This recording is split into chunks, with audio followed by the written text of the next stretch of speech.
Hello అండి అందరికీ. రీసెంట్గా వైసీపీ పార్టీ జగన్మోహన్ రెడ్డి గారు ఒక విషయం మీద చాలా కీలకంగా ఆలోచించాల్సిన అవసరం అయితే ఉంది. ఆ విషయం ఏంటి అంటే జగన్మోహన్ రెడ్డి గారి మీద అలాగే వైసీపీ పార్టీ మీద చేస్తున్న ఫేక్ ప్రచారాలను అంటే తప్పుడు ప్రచారాలను తిప్పికొట్టడానికి ఒక బలమైన ఆర్గనైజ్డ్ వ్యవస్థ ఉండాలి అని చెప్పేసి మనకైతే అర్థమవుతుంది. ఎందుకు అంటే రీసెంట్గా జరుగుతున్న పరిణామాలే మనందరికీ తెలుసు. జగన్మోహన్ రెడ్డి 2019 నుంచి 2024 వరకు అధికారంలో ఉన్నప్పుడు ఆయనకి ప్రజలకి ఎంతో కొంత మంచి చేశారు. కానీ ఆ మంచిని కూటమికి సంబంధించిన ఛానల్లో చాలా తప్పుడు ప్రచారం ఏంటి అంటే జగన్మోహన్ రెడ్డి దాదాపు రాష్ట్రానికి 14 లక్షల కోట్ల అప్పు తీసుకొచ్చారు.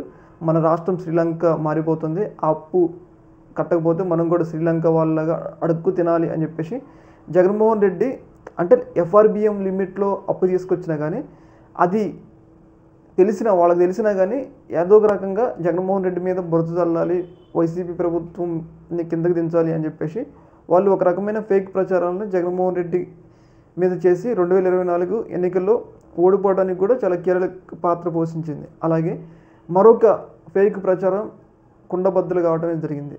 ఆ ఫేక్ ప్రచారం ఏంటి అంటే మనందరికీ తెలుసు, ఎన్నికల కన్నా ముందు వైజాగ్ పోర్టుకి ఒక కంటైనర్ వచ్చింది.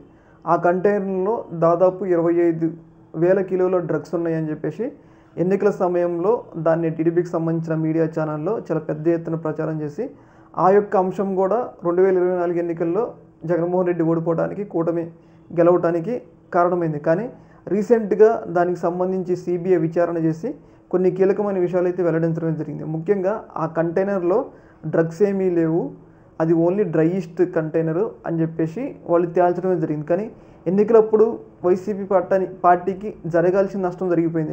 నిజంగా దాంట్లో 25,000 కిలోల డ్రగ్స్ ఉన్నాయేమో, ఆ డ్రగ్స్ తీసుకొచ్చి రాష్ట్రంలో పంచితే యూత్ మొత్తం ఆగమైపోద్ది అని చెప్పేసి ఒక రకంగా కూటమి గెలవడానికి జగన్మోహన్ రెడ్డి గారు ఓడిపోవడానికి ఈ తప్పుడు ప్రచారం కూడా ఒక కారణమైంది. అలాగే ల్యాండ్ టైటిలింగ్ యాక్ట్ విషయంలో కానీ, అప్పుల విషయంలో కానీ, కూటమి గెలిచిన తర్వాత తిరుపతి లడ్డు విషయంలో కానీ రకరకాలుగా వైసీపీ పార్టీ మీద రకరకాల విమర్శలు. అంటే ఎట్లా అంటే ఇంకా ఏదో అయిపోతుందన్న క్రియేషన్ అన్నమాట. అంటే ఈ టీడీపీకి సంబంధించిన ఛానల్ అన్నీ కూడా జగన్మోహన్ రెడ్డి గారు ఏదో ఒకటి చేయాలి, ఏదో అయిపోతుంది అని చెప్పేసి రకరకాల ఫేక్ ప్రచారం అయితే జగన్మోహన్ రెడ్డి గారి మీద చేస్తున్నారు. కాకపోతే దీని అంతటి తిప్పికొట్టాలి. ఎందుకంటే ప్రజలు చాలా డెప్త్గా ఆలోచించి, అంటే కొంతమంది ఆలోచిస్తారు, జగన్మోహన్ రెడ్డి గారి అభిమానులు ఆలోచిస్తారులే కానీ చాలామంది ఏమంటారంటే మెజారిటీ మీడియా ఏది చెప్తుందో వాళ్ళు దాన్ని నమ్మడానికి అవకాశం ఉంటుంది కదా.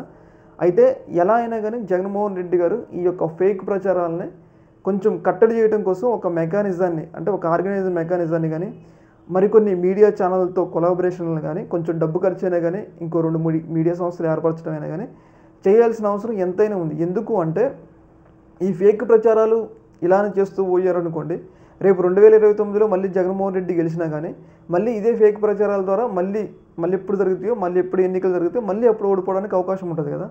అయితే వీటన్నిటినీ కూడా కట్టడి చేయాలంటే వైసీపీ పార్టీ బలమైన ఒక ఆర్గనైజ్డ్, ఇంకా సోషల్ మీడియా ట్విట్టర్ లాంటి వేదికల్లో వైసీపీకి బలం బాగానే ఉందిలే, కానీ ఇంకా మెయిన్ స్ట్రీమ్ మీడియాలో వైసీపీకి బలం అనేది చాలా తక్కువగా ఉంది. అయితే ఈ బలాన్ని ఎలా అయినా వైసీపీ పార్టీ ఏర్పరచుకోవాల్సిన అవసరం ఎంతైనా ఉంది.